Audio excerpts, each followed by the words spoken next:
Our subject for the evening is 30 super carry versus 9mm.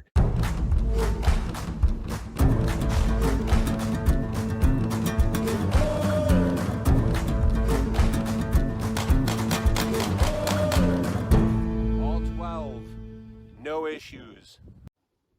Greetings, discreet defenders. We are out in the forest today for a quick test shoot before the blizzard hits.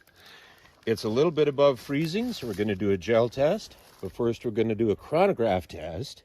And our subject for the evening is 30 super carry versus 9mm.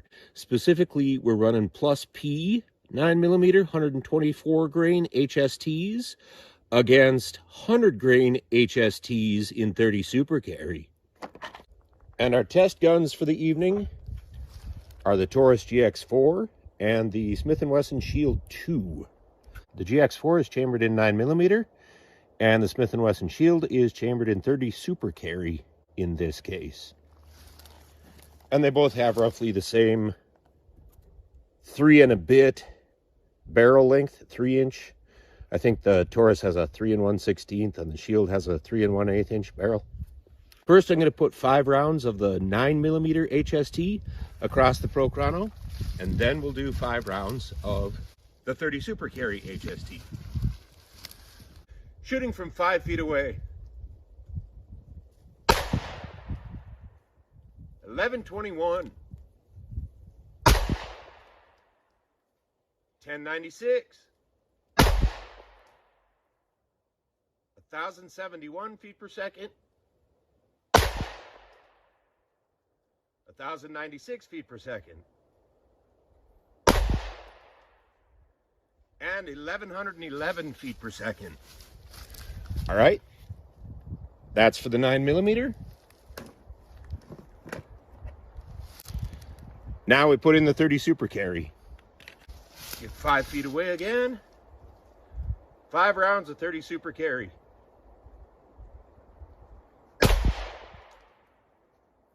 1211 feet per second. 1204. 1211. 1212. And 1199 feet per second. Very consistent for the 30 super carry in Federal HST. Both of these again, Federal HST rounds. Now we'll set up for the gel test.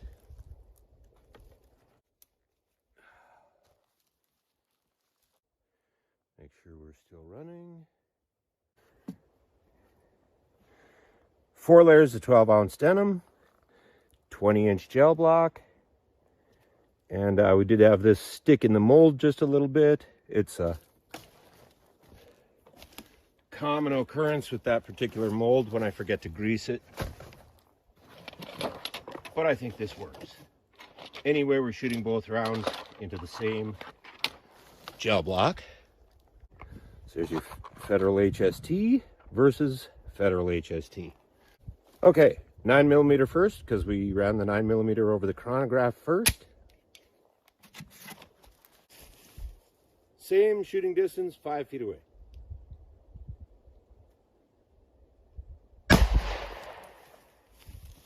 Very, very nice. Good capture there. Set up and shoot the 30.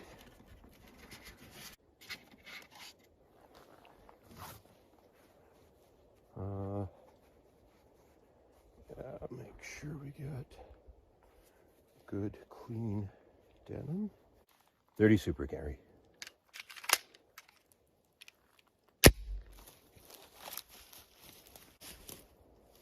Again, 5 feet back.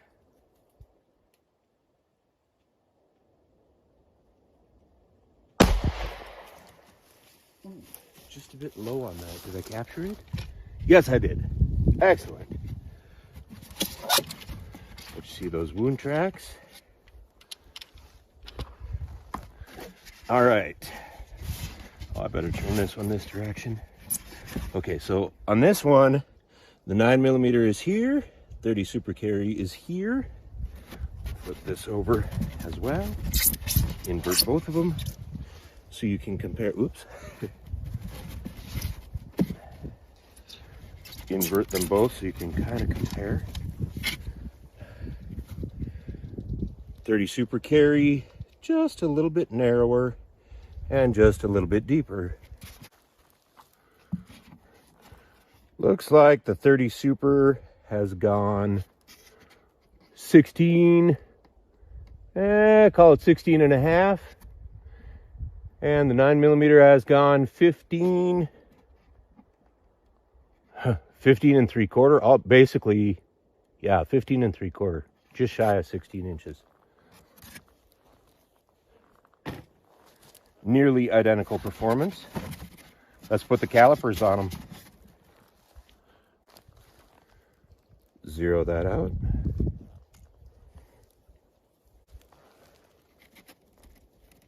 Dig out the 9mm first.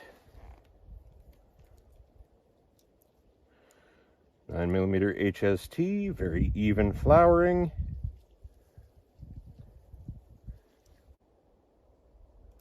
Oh, that pedal's actually wider. Fully 65. Good 65 caliber final bullet diameter. Now let's look at the 30 Super Carry.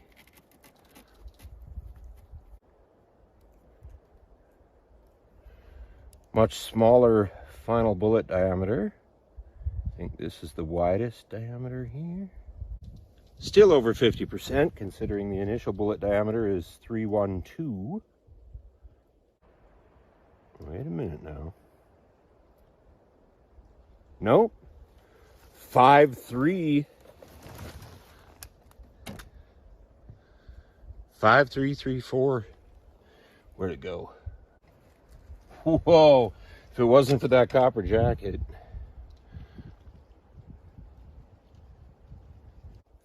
Either something's burning or it's starting to snow out here. Yeah, about 53 caliber. A little bit bigger in one of those directions. So there's your comparison between 9mm HST and 30 Super Carry HST, both from short barrel handguns. Smith & Wesson Shield Plus for the 30 Super Carry versus Taurus GX4 test gun for the 9mm. Oh, and one other comparison.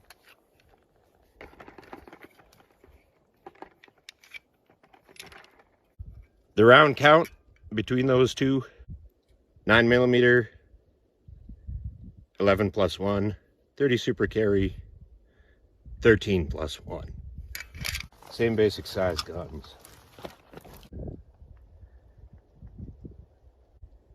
Thanks, folks. This is Dave for DDR. Have another great week. All 12, no issues.